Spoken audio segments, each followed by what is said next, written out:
1-866-95 Patriot. James, South Carolina. You're in the Wilkow majority. Hello. Hey, how you doing there, sir?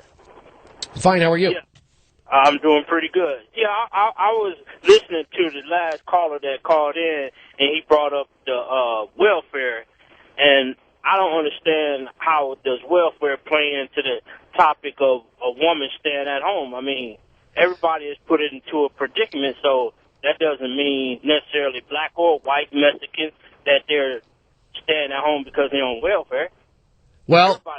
Well, you never hear anyone. Ann Romney is being criticized for staying at home. Well, why was she able to stay at home? Because her husband was wealthy. Right. We never say, well, wait a second, that woman stayed home because she had 5 kids with no husband. She has never had a job in her life. She's been on welfare her whole life. So it's yes. How we know people's circumstances of why they are on welfare?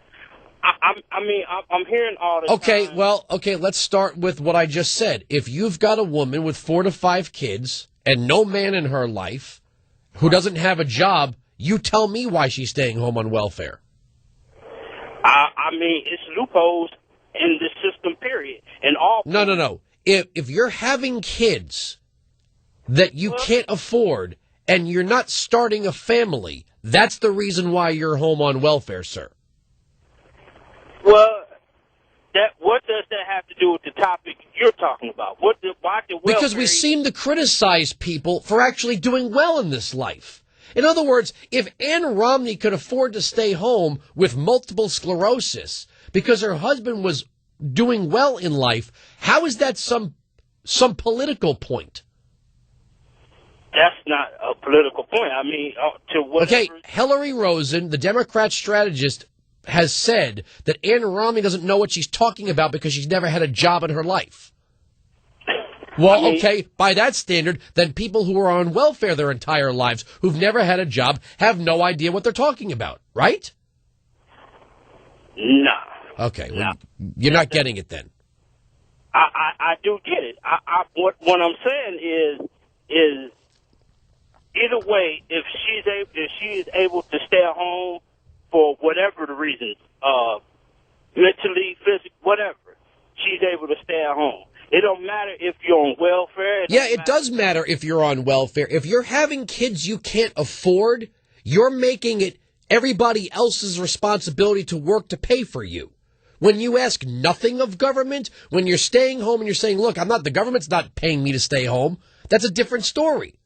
Well, the government... When you choose to have kids you can't afford, that's not some series of unfortunate incidents. That's not like an accident on the work site or you got run over by a bus or what have you. That's you acting irresponsibly than saying there ought to be people who pay for me. Everyone on welfare is not doing it. I didn't say everyone on welfare. But there are large numbers of people who are on welfare because they've made their own bad situation. Right. So is that not true? In some cases, yes, sir. Yep. In some cases, you're right. But in this case, what that guy was talking, I didn't understand what was the point of bringing that up. But I'm not the one bringing it up. It was Hillary Rosen, the Democrat strategist, that decided to make that part of her interview the other night. She's the one that said Ann Romney's never worked a day in her life. Well, so what? Well, I guess when her husband is coming off the way he comes off, that's the idea you give people. What do you mean? Okay, let's get now. I think we're getting somewhere. How he comes off? How does he come off, sir? Come on now, he comes off... No, I don't know. He comes off as a very arrogant man. He comes off as a man that has his chest poked out, tells you what he has done. He does not... He comes off, I'm wealthy, I'm good. He says... So Mitt Romney, if I had a chalkboard, I'd write this: I'm wealthy, I'm good. I'm good. I don't need... I can pretty much do what I want to do, how I want to do it, and say what I want to say, and should nothing be said about it. Wow, because I've been following this stuff for, like a few weeks.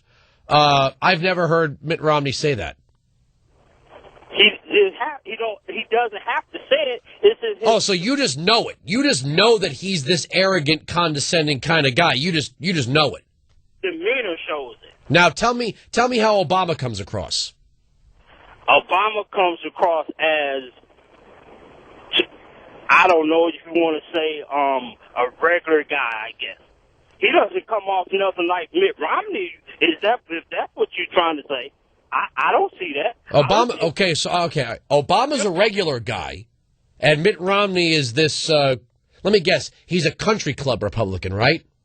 What did he say? He is not focused on middle class. When did Obama become a regular guy? Was that when he was going to Harvard or Columbia or private school in Hawaii? When did he become the regular guy? Was he never regular? Oh, so he's not a regular guy. When was he not? When for you did he change? Well, you're making Obama.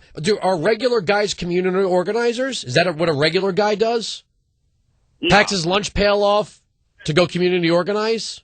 Now, if you want me to put time. Well, no, I'm just trying to understand your idea of a regular guy versus what Mitt Romney is. His demeanor does not come off arrogant. Okay. Obama doesn't come across as arrogant.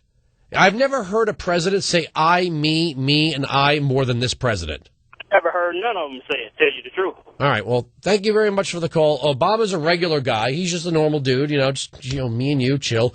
And Mitt Romney is, he's an out-of-touch, arrogant guy who says, I'm rich, I'm good, I can do whatever I want. Got it. Thanks for the call. 1-866-95-PATRIOT.